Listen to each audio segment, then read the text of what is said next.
नमस्कार मित्रांनो, तुमच्यासाठी नवीन व्हिडिओ आला बघा. शेअर मार्केटला कंट्रोल कोण करते. ठीक आहे, तर आपल्याला हे बघायचं आहे की नेमकं शेअर मार्केटला कंट्रोल कोण करते. बघा, सगळ्यात आधी पहिले असतात कंपनी उभे करणारे लोक. ठीक आहे, ज्याला वाटलं की आपली कंपनी राहायला पाहिजे, पण त्या लोकांना पैसे कमी पडतात आणि त्याला प्रमोटरसुद्धा म्हणता येईल. ठीक आहे, त्या लोकांना मोठी कंपनी उभा करायची म्हणल्यावर पैसे कमी पडणार आहेत. मग ते आपल्या कंपनीचे काही शेअर्स बाजारामध्ये शेअर मार्केटमध्ये लिस्टेड करतात. ठीक आहे, ते लिस्टिंग वगैरे काय असते आपण पुढील व्हिडिओमध्ये बघू. आता याच्यामध्ये बघा, मग दुसऱ्या नंबरला येतात खाजगी संस्था. ह्यांच्याकडे भरपूर पैसा असते. ठीक आहे, जसं की बाहेर देशातले काही संस्था येतात, त्याला आपण FIIs म्हणतो.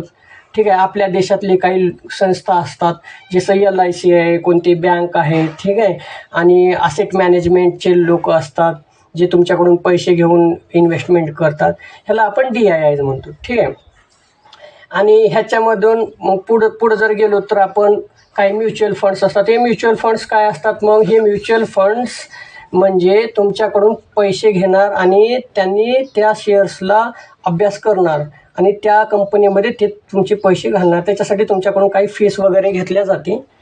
त्याच्यानंतर चौथ्या नंबरला येतात आपल्यासारखे सर्वसामान्य व्यक्ती, आपण त्याला रिटेलरसुद्धा म्हणतो. ठीक आहे, तर बघा, हे सर्वसामान्य व्यक्तीमध्ये सुद्धा काही लोक असे भरपूर पैसेवाले असतात आणि काही संस्था पण भरपूर पैसे घेऊन बसले जातात. त्याला आपण ऑपरेटरसुद्धा म्हणतो. ते आपल्याला ट्रॅप करतात.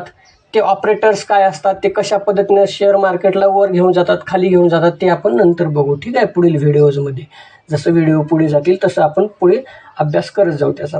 आता सर्वात महत्त्वाचं, हे चारही जरी इन्व्हेस्टमेंट करत असेल तर त्याचं शेअर मार्केटमध्ये दोन भागामध्ये रूपांतर होते. एक म्हणजे बुल्स, त्याला आपण बैल म्हणतो, पण बैल शब्द तेवढं महत्त्वाचा नाही. हे इंग्लिशमधले शब्द लक्षात ठेवा, तुम्हाला कामाला येतील.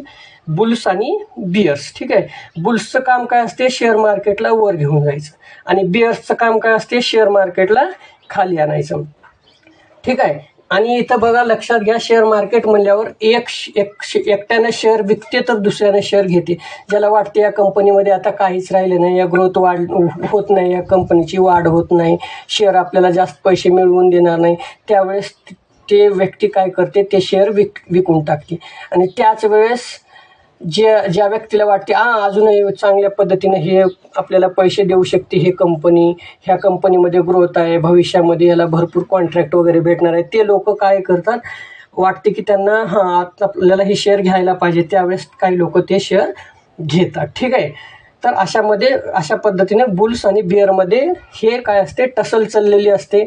बुल्स जिंकले तर शेअर मार्केट वर जाणार आणि बिअर्स जिंकले तर शेअर मार्केट खाली जाणार. तशाच पद्धतीने प्रत्येक शेअरसुद्धा वर खाली जात असते. ठीक आहे, आता पुढील व्हिडिओमध्ये आपल्याला बघायचं आहे तुम्ही बळीचा बकरा कसा बनता. ठीक आहे, तुम्हाला मार्केटमध्ये, या शेअर मार्केटमध्ये नेमकं कोण लुटते, तुम्ही कशा पद्धतीने फसवल्या जातात. ठीक आहे, तर याच्यासाठी तुम्हाला आमच्या प्रो दोस्त या आमच्या चॅनलला यूट्यूबच्या सबस्क्राईब करावं लागेल. ठीक आहे, आणि लाईक करा, शेअर करा, फॉलो करा आम्हाला. ठीक आहे, थँक्यू, धन्यवाद.